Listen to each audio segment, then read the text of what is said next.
শ্রাবণীর সাথে সবাইকে স্বাগত জানিয়ে আজকের একটা রেসিপি নিয়ে চলে এসেছি। সেটি হলো ইলিশ মাছের ঝোল রেসিপি। তো বর্ষা মানেই ইলিশের সম্ভার, তাই ইলিশের রেসিপি নিয়ে চলে এসেছি। চলুন তাহলে দেখে নেওয়া যাক। এখানে আমি 3 পিস ইলিশ 2 টুকরো করে নিয়েছি। নুন হলুদ রেখেছি গায়ের ওপরে। এবার ডেচকিটা ধরে ঝাঁকিয়ে নিয়ে নুন হলুদটা মেখে নিলাম। আমি এখানে হাত লাগালাম না, হাত দিয়ে আপনারা চাইলে হাত দিয়েও করে নিতে পারেন, বা আমার মতো করে এইভাবে নুন হলুদ মাখিয়ে নিতে পারেন। তো নুন হলুদ মাখানো রেডি। এবার তার জন্য আমাকে গ্যাস ওভেনে কড়াটা বসিয়ে দিলাম। কড়াটা বসিয়ে দেওয়ার পর এখানে পরিমাণ মতো সর্ষের তেল দিলাম। সর্ষের তেল দিয়ে সর্ষের তেলটা ভালোভাবে নাড়িয়ে চাড়িয়ে কড়াতে গরম করে নিতে হবে। আর অবশ্যই গ্যাসের ফ্লেমটা মিডিয়ামে রাখতে হবে, হাইতে রাখলে হবে না, তাহলে কি মাছটা তাড়াতাড়ি পুড়ে যাবে, ভিতর থেকে ভাজা ভাব হবে না। এখানে আমি তেলের উপরে ইলিশ মাছটা দিয়ে দিলাম 2 টুকরো। এরপরে বাকি যেগুলো আমি আস্তে আস্তে করে এইভাবে ভেজে নেব। এক পিঠ হয়ে যাওয়ার পর আর এক পিঠ এইভাবে উল্টে দিলাম। আর ইলিশ মাছটি এখানে হালকাভাবেই হবে, যেহেতু এখানে কাঁচা ইলিশ, তাই এটা হালকাভাবে ভেজে নিতে হবে। এবার বাকি যে ইলিশ মাছগুলো আছে একে একে আমি দিয়ে দেবো। তো এখানে চেষ্টা করছি সবগুলো একেবারে দিয়ে দেওয়ার। 4 পিস আছে, তো 4 পিসটা আমি একেবারে দিয়ে দেওয়ার চেষ্টা করছি। এভাবে 4 পিস মাছ দিয়ে দিলাম। একটু হালকাভাবে 2-1 মিনিট রাখার পর আমি মাছগুলোকে উল্টিয়ে দিচ্ছি। একদম হালকাভাবেই ভাজতে হবে, প্রথম থেকেই বলছি, কারণ এখানে কড়াভাবে হবে না।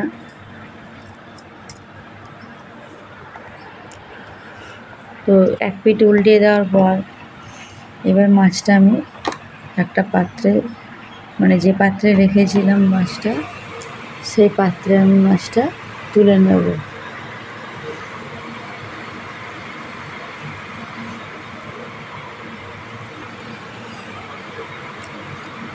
এইভাবে মাছগুলো আমি তুলে নেব একটা ডেচকিতে, মানে যে ডেচকিতে রেখেছিলাম সেই ডেচকিতেই তুলে নিচ্ছি।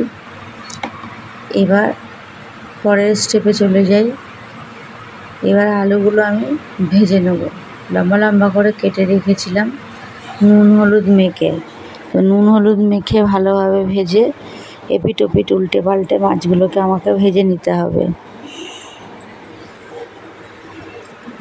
একটু কড়া করেই ভাজবো আলুগুলোকে, যাতে রেসিপির জন্য সময় না দিতে হয় বেশি, সিদ্ধ ভাবটা তাড়াতাড়ি যেন হয়ে যায়। তাই এখানে আলুটা একটু ভালোভাবে কড়া করে ভেজে নেব। আলুটা প্রায় ভাজার দিকে হয়ে গেছে। এবার আমি আলুগুলোকে একটা পাত্রে তুলে নেব। আর গ্যাসের ফ্লেমটা মিডিয়ামেই থাকবে, প্রথম থেকে বলে এসছি, এখনও বলে দিলাম মিডিয়ামেই থাকবে। এখানে হাইতে দিলে আলুটাও পুড়ে যাওয়ার সম্ভাবনা বেশি থাকবে, তাই মিডিয়ামে দিয়ে আলুগুলোকে ভেজে নিতে হবে। তো এবার আলুগুলোকে আমি একটা পাত্রে তুলে নেব। আলু ভাজা হয়ে গেছে, আলুগুলোকে আবার একটা পাত্রে তুলে নেব।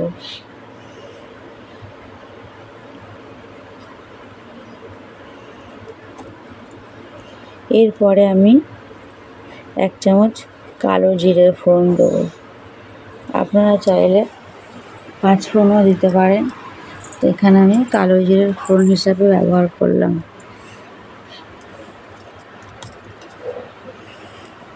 এবার এখানে মশলা বলতে নুন হলুদ জিরে ধনে গোলমরিচের গুঁড়ো আমি একটা লিকুইড বানিয়ে নিয়েছি জল দিয়ে। এবার এই তেলের ওপরে দিয়ে দিলাম। আর এইভাবে দিলে কি খুব সুন্দর একটা কালার চলে আসে। আপনারা চাইলে কাশ্মীরি লঙ্কার গুঁড়ো বা ঝাল লঙ্কার গুঁড়ো ইউজ করতে পারেন। তো এখানে আমি স্কিপ করে গেলাম। মশলাটা ভালোভাবে কষিয়ে নিতে হবে এইভাবে।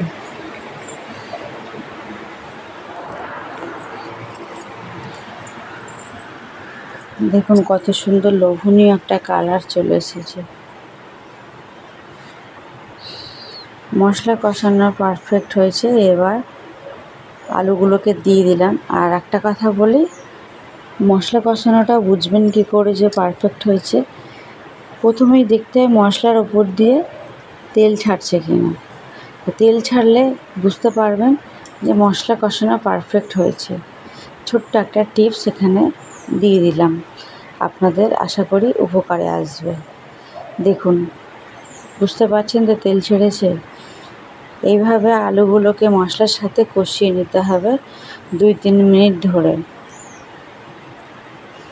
পরিমাণ মতো জল এখানে দিয়ে দেবো। তার আগে একটু দেখে নিলাম যে আলুটা কতটা সিদ্ধ ভাব চলে এসছে। এবার এখানে পরিমাণ মতো ঝোলের জন্য জল দিয়ে দিলাম। আপনারা আপনাদের মতো করে জল এখানে দিয়ে নেবেন, যতটা দেওয়ার দরকার ততটা দেবেন। এবার আমি উপর থেকে 3 টুকরো কাঁচা লঙ্কা চিড়ে দিয়ে দিলাম। আপনারা হয়তো ভাবছিলেন যে লঙ্কা দিল না তো, কিন্তু লঙ্কাটা এই সময় এসে দিলে ভালো লাগবে। তো এখানে লঙ্কাটা এইভাবে আমি দিয়ে দিলাম। দিয়ে দেখছি আলুটা সিদ্ধ হয়ে এসছে কিনা। হ্যাঁ, অনেকটাই সিদ্ধ হয়ে এসছে। আর একটু 2 মিনিটের জন্য ঢাকা দিয়ে কুক করে নেব। তো ঢাকনাটা খুলে দিয়ে একবার দেখে নিচ্ছি যে একদম পারফেক্ট, হ্যাঁ পারফেক্ট আলু সিদ্ধ হয়েছে। এবার এখানে আমি মাছগুলো আস্তে আস্তে দিয়ে দেবো যাতে ভেঙে না যায়। এইভাবে মাছগুলো আমি দিয়ে দিলাম। এইভাবে এই সিম্পলভাবে ইলিশের ঝোল একটু বানিয়ে নেবেন, দেখবেন গরম ভাতের সাথে দারুণ লাগবে খেতে। ইলিশের রেসিপি তো অনেক বানানোই যায়, তো এইভাবে একবার হলেও করে নিন। তাই রেসিপির মাঝখানে বলি, ভিডিওটি ভালো লেগে থাকলে অবশ্যই লাইক, কমেন্ট অ্যান্ড শেয়ার করতে ভুলবেন না। সাবস্ক্রাইব করার অনুরোধ রইল। পাশে থাকা নোটিফিকেশান বেল আইকনটি অবশ্যই প্রেস করে রাখবেন, যাতে নিত্য নতুন ভিডিও ছাড়ার সাথে আপনাদের কাছে পৌঁছায়। তা আপনারা অবশ্যই কমেন্টে জানাবেন রেসিপিটি কেমন হলো। ইলিশ মাছের ঝোল রেসিপি অলমোস্ট ডান। দেখা হচ্ছে অন্য